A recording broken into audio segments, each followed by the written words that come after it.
وبركاته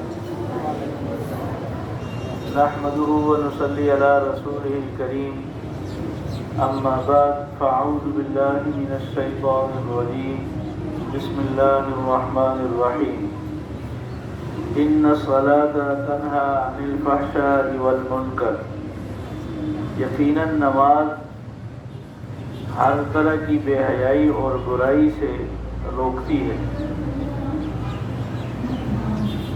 یہ سورہ عنکبوت کی آیت، اس آیت کریمہ میں اللہ تبارک و تعالیٰ نے نماز کا فائدہ بتایا کہ جو لوگ نماز صحیح سیکھ اور سمجھ کر پڑھیں گے ان سے ساری ہر طرح کی برائیاں چھوٹ جائیں، ہر طرح کی بے حیائی سے وہ محفوظ رہیں۔ دیکھیں، ہر نیکی اور ہر کام کا ایک خاص مقصد ہے، فائدہ ہے۔ روزے کے اپنے فوائد ہیں، نماز کے اپنے فوائد ہیں۔ تو نماز کا سب سے بڑا فائدہ یہ ہے کہ آہستہ آہستہ سارے گناہ چھوٹ جاتے ہیں، لیکن اس کے لیے ضروری ہے کہ ہم نماز کو سمجھ کر پڑھیں، ہمیں پتہ چلے کہ ہم نماز میں کیا کہیں۔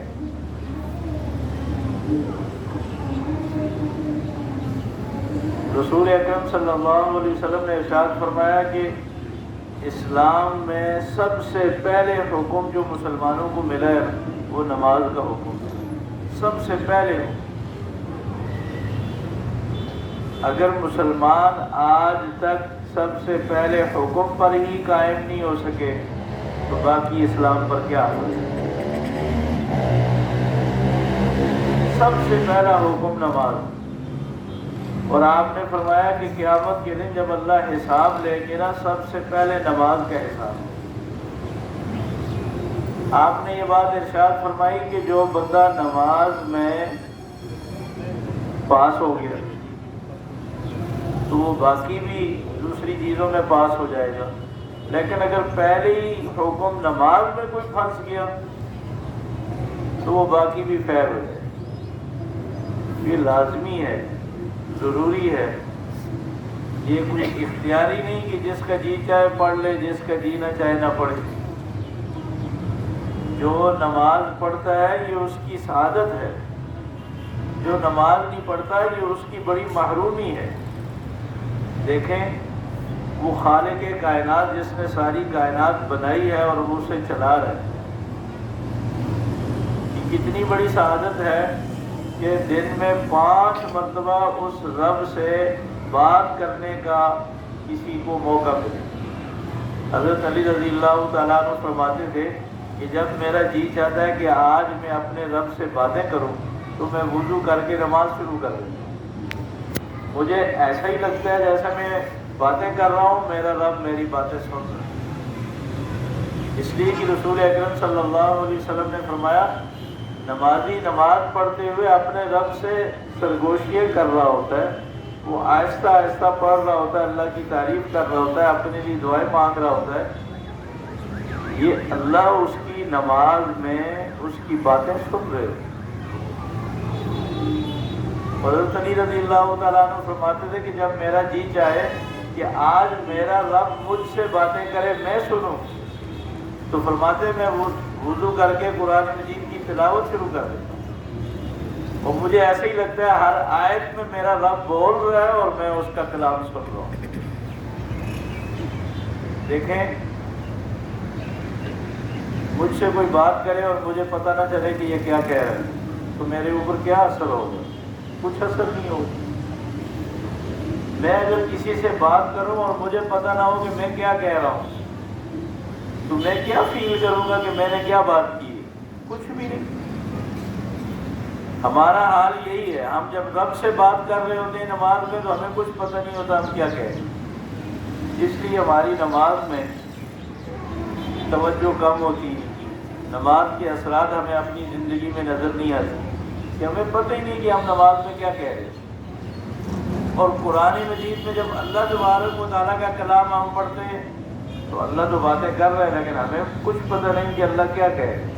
تو اس لیے قرآن مجید کی تلاوت کی خوبی تو یہ ہے کہ قرآن مجید پڑھتے ہوئے آدمی کا ایمان پہلے سے زیادہ ہو جائے، جسم کے رونگٹے کھڑے ہو جاتے اور ایمان اور مضبوط ہو جاتا۔ لیکن ہمیں اس لیے فرق محسوس نہیں ہوتا کہ ہمیں پتہ نہیں چلتا کہ اس میں کیا بات ہو رہی ہے۔ پڑھے لکھے لوگوں میں اور عام لوگوں میں فرق ہونا چاہیے نا۔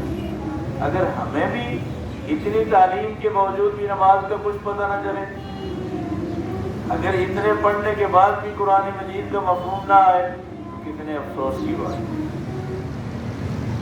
نماز کا ایک فائدہ یہ بھی ہے، دنیا کا ہر انسان چاہتا ہے کہ میں خوبصورت لگوں، میرا چہرہ صاف ہو، میرا کلر صاف ہو۔ دیکھیں، نماز کی وجہ سے اللہ تبارک و تعالیٰ چہرے میں نور پیدا کرتا ہے، نمازی کا چہرہ چمکنے لگتا ہے۔ اتنا فائدہ ہے۔ اور پھر ہر آدمی دنیا کا چاہتا ہے کہ میں صاف رہوں، ستھرا رہوں، مجھ سے کوئی کسی قسم کی سمیل نہ آئے۔ کپڑے تو ہم صاف کر لیتے ہیں، جسم کو صاف کر لیتے ہیں، مگر گناہوں کی جو میل ہے نا، جو گناہوں کی بدبو ہے، وہ صرف نماز سے صاف ہوتی ہے۔ رسول اکرم صلی اللہ علیہ وسلم نے مثال دے کر یہ بات سمجھائی، فرمایا کسی کے گھر کے سامنے سے صاف پانی کی نہر بہہ رہی ہو، وہ 5 مرتبہ وہ روزانہ اس صاف پانی سے غسل کرے، تو آپ نے فرمایا بتاؤ اس کا جسم پھر بھی میلا رہے گا؟ تو سب نے کہا نہیں، وہ تو صاف ستھرا رہے گا۔ آپ نے فرمایا نماز پڑھنے والے کا بھی یہی حال ہے کہ اس کے گناہ بھی نماز کی برکت سے سارے صاف ہو جائیں۔ کوئی آدمی اگر پورا سال نہ نہائے اس کا کیا حال ہوگا؟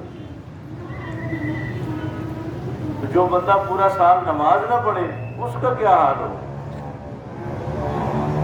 تو یہ جس طرح ہمارے ظاہری میل کی بدبو ہے، اس طرح گناہوں کی بدبو اس سے بھی زیادہ ہے۔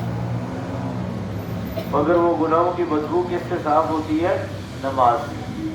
نماز ہماری صفائی کا ذریعہ ہے۔ ظاہری صفائی بھی ہوتی ہے کہ ہم اس سے وضو کرتے ہیں، اور باطنی صفائی بھی ہوتی ہے کہ اس سے گناہ صاف ہوتے ہیں۔ اور نماز اللہ سے ملاقات کا ذریعہ ہے۔ نماز اللہ سے چیزیں لینے کا ایک طریقہ ہے۔ رسول اکرم صلی اللہ علیہ وسلم نے فرمایا آپ کو کوئی کام بھی پیش ہے، چاہے وہ اللہ سے متعلق ہو یا کسی بندے سے متعلق ہو، فرمایا وضو کر کے 2 رکعت نماز پڑھے، جس کو صلاۃ حاجت کہتے ہیں۔ آپ کی کوئی بھی ضرورت ہے، آپ نے دعا کرے اللہ سے، آپ کا کام ضرور ہو جائے۔ کتنا خوبصورت طریقہ بتایا آپ کو کوئی سفارش کی ضرورت نہیں۔ آپ کا کسی بندے سے کام ہے، آپ 2 رکعت نماز پڑھ کر اللہ سے کہیں، اللہ اس کے دل کو نرم کر دے۔ بڑے سے بڑا کام اللہ کے لیے کوئی مشکل نہیں، اللہ آسان کر دے۔ اللہ ہمیں نماز کا پابند کر دے۔